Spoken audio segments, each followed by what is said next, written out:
Hello students, चलिए start करते हैं एक्सरसाइज 10.6 का क्वेश्चन नंबर 9 देख लेते हैं। क्या है? Two congruent circles intersect each other at point A and B. तो सर्कल्स को कॉन्ग्रुएंट उसने बोला है और दोनों सर्कल्स ए और बी पे एक दूसरे को इंटरसेक्ट करते हैं। कॉन्ग्रुएंट सर्कल का मतलब क्या है? दोनों का रेडियस सेम होगा, दोनों एक जैसे सर्कल हैं। Through a any line segment P A Q is drawn. A point से क्या किया गया है? एक P A Q line segment draw किया गया है ए पॉइंट से P A Q, so that P Q lie on the two circle.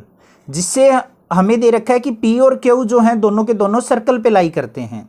Then prove that B P equal to B Q. तो बी पी और बी क्यू का distance जो है वो इक्वल होगा, ये हमने प्रूव करना है। तो चलिए देखते हैं कैसे प्रूव करना है। सबसे पहले लिखेंगे टू प्रूव। हमने प्रूव क्या करना है?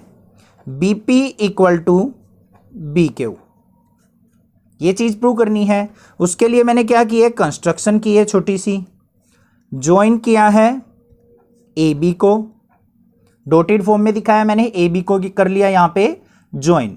और ए बी क्या हो जाएगी? हमारी कॉमन कोड हो जाएगी। तो यहाँ पे लिख भी देंगे A B is common code, common code. Clear है? अब देखो, अगर मैं ये एंगल जो है मेरा एंगल ए पी बी, कौन सा एंगल? ए पी बी, और ए क्यू बी, इन दोनों एंगल्स को अगर मैं इक्वल प्रूव कर दूं तो इनके अपोजिट साइड्स भी क्या हो जाएंगी? मेरी इक्वल हो जाएंगी। तो किस तरीके से करना है यहां पे सबसे पहले देखेंगे प्रूफ में। आर्क जो है हमारी ए डी बी किसके इक्वल है? आर्क ए ई बी के। ध्यान से देखो, ए डी बी ये वाली आर्क, और ए ई बी ये वाली आर्क, क्योंकि दोनों कॉन्ग्रुएंट सर्कल बोल रखे हैं तो दोनों की आर्क क्या होंगी? हमारी एक दूसरे के इक्वल होंगी। तो angle A P B equal to angle A Q B, ये दोनों एंगल भी इक्वल होंगे। देखो ध्यान से, ए पी बी ये एंगल और ए क्यू बी ये एंगल, ये दोनों इक्वल क्यों होंगे? अगर मान लिया ए बी को मैं सेगमेंट मानता हूं तो इस सेगमेंट पे ये एंगल और ये एंगल दोनों एंगल बने हुए हैं, तो दोनों क्या होंगे? सेम सेगमेंट पे बने हुए एंगल क्या होते हैं? इक्वल। तो यहां पे क्या हो जाएगा? यहां पे लिखेंगे angle subtended by A B, angle subtended by A B. Clear है? इससे क्या हो जाएगा हमारा? बीपी इज इक्वल टू क्या हो जाएगा? बी क्यू के। देखो ये हमारा कॉमन है, ये 90 डिग्री भी होगा, तो ये एंगल और ये एंगल भी इक्वल है, ये कॉमन आ गया। तो दोनों ट्रायंगल्स क्या हो जाएंगे? हमारी कॉन्ग्रुएंट। कॉन्ग्रुएंट होने के बाद ये और ये साइड क्या हो जाएंगे? एक दूसरे के इक्वल। हैंस प्रूव्ड हो जाएगा हमारा। कोई भी दिक्कत नहीं होगी। आई होप आपको समझ में आ गया होगा। कोई भी प्रॉब्लम अगर आप फील करें तो आप मुझे कमेंट करके पूछ सकते हैं। यही चीज़ हमने प्रूव करनी थी, बिल्कुल सिंपल सा प्रूफ था इसका, और बिल्कुल इजी स्टेप्स हैं हमारे ये दोनों। देखो ये एंगल और ये एंगल इक्वल है, ये आर्क और ये आर्क इक्वल होगी, तो इनकी अदर साइड्स जो होगी वो भी क्या होगी? हमारी इक्वल। उससे भी लिख सकते हैं। तो बिल्कुल एक दो स्टेप्स का क्वेश्चन था, इजीली हम कर सकते हैं। नेक्स्ट देखेंगे अपना क्वेश्चन नंबर 10 क्या है। इंपॉर्टेंट क्वेश्चन है। क्वेश्चन नंबर 10 के अंदर क्या है? In any triangle A B C, if the angle bisector of angle A and perpendicular bisector of B C intersect. उसने क्या कहा है? ध्यान से देखो, एक ट्रायंगल है ए बी सी, उसके अंदर जो हमारा एंगल ए है इसका बाइसेक्टर, बाइसेक्टर मतलब एंगल ए को टू इक्वल पार्ट्स में डिवाइड करेगा, और बी सी का परपेंडिकुलर बाइसेक्टर एक दूसरे के ऊपर लाई करते हो।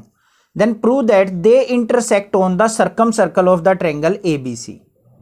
तो वो दोनों के दोनों क्या करेंगे? ऑन द सर्कल लाई करेंगे। ए बी सी को अगर हम सेंटर मान के सर्कल ड्रॉ करते हैं जो तीनों पॉइंट से पास होता है, तो जो भी हमारा सर्कल होगा इनका एंगल ए का और इसका perpendicular bisector on the circle lie करेगा।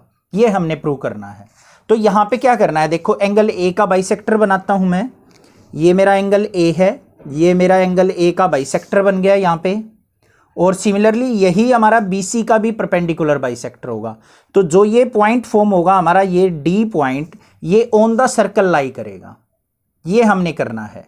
ठीक है? तो यहां पे क्या करना पड़ेगा? सबसे पहले हमें यहां पे कुछ मुझे कंस्ट्रक्शन करनी पड़ेगी। कंस्ट्रक्शन में क्या करना पड़ेगा, सी और डी को ज्वाइन करना पड़ेगा, बी और डी को। तो यहां पे लिख देंगे join C D and D B, दोनों को ज्वाइन कर लिया हमने। अब नेक्स्ट क्या होगा, नेक्स्ट देखते हैं angle B C D, angle B C D ये वाला एंगल इज इक्वल टू किसके होगा, एंगल बी ए डी के, बी ए डी इस वाले एंगल के। क्यों होगा, क्योंकि ये बी डी सेगमेंट के ऊपर लाई कर रहे हैं। तो यहां पे लिखेंगे angle on same segment, same segment B D. देखो बी डी सेगमेंट पे ये एंगल भी बन रहा है हमारा और ये एंगल भी बन रहा है, तो ये एंगल और ये एंगल क्या हो जाएंगे, हमारे इक्वल एंगल हो जाएंगे। तो इसका मतलब क्या हो गया, angle B C D is equal to angle A का हाफ। ये पूरा एंगल ए था, तो ये एंगल क्या बचा हमारा, एंगल ए का हाफ। इसको मान लेते हैं इक्वेशन नंबर फर्स्ट। क्लियर। दूसरी चीज एंगल डी बी सी, देखो एंगल डी बी सी ये वाला एंगल, ये भी किसके हो जाएगा, एंगल ए का हाफ हो जाएगा। इक्वेशन नंबर 2 क्यों हो जाएगा, angle on same segment C D. ध्यान से देखो, अगर सी डी को सेगमेंट माने तो ये एंगल बना हुआ है और ये एंगल बना हुआ है, तो ये एंगल और ये एंगल इक्वल हो जाएंगे हमारे, ये और ये एंगल भी किसके इक्वल हो जाएगा, एंगल ए का हाफ। अब 1 और 2 से देखो, दोनों के दोनों राइट हैंड साइड इक्वल है तो लेफ्ट हैंड साइड भी इक्वल हो जाएंगी। तो from first and second angle B C D is equal to किसके हो जाएगा, एंगल डी बी सी के।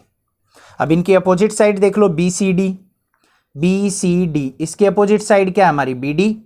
तो ये B D equal to D B C के, डी बी सी इसके अपोजिट साइड क्या है, सी डी। तो D B is equal to क्या आ गया हमारा, सी डी के। अब दोनों साइड्स इक्वल आ गई, तो ये इसका मतलब क्या हो जाएगा, D lie on perpendicular bisector of B C, bisector of B C and they lie on the circle. और ये क्या करेंगे, ऑन द सर्कल लाई करेंगे। यही चीज हमने प्रूव करनी थी। आई होप आपको समझ में आ गया होगा। बस दोनों को हमने सेगमेंट पे देखना है। जो हमारा बी डी सेगमेंट और सी डी सेगमेंट दोनों क्या है, एंगल ए के हाफ हैं, दोनों एंगल इक्वल हो जाएंगे। दो एंगल इक्वल हैं तो इनकी अपोजिट साइड्स भी क्या होंगी, इक्वल। यहाँ पे रीजन भी लिख सकते हैं, side opposite to equal angle, sides opposite to equal angle. I hope आपको समझ में आ गया होगा, कोई भी दिक्कत नहीं होगी। कुछ भी डाउट अगर आप फील करते हैं तो मुझे कमेंट करके पूछ सकते हैं। अदरवाइज इस चैनल को सब्सक्राइब कीजिए, लाइक कीजिए और शेयर कीजिए। Thank you students for watching this video. Thanks.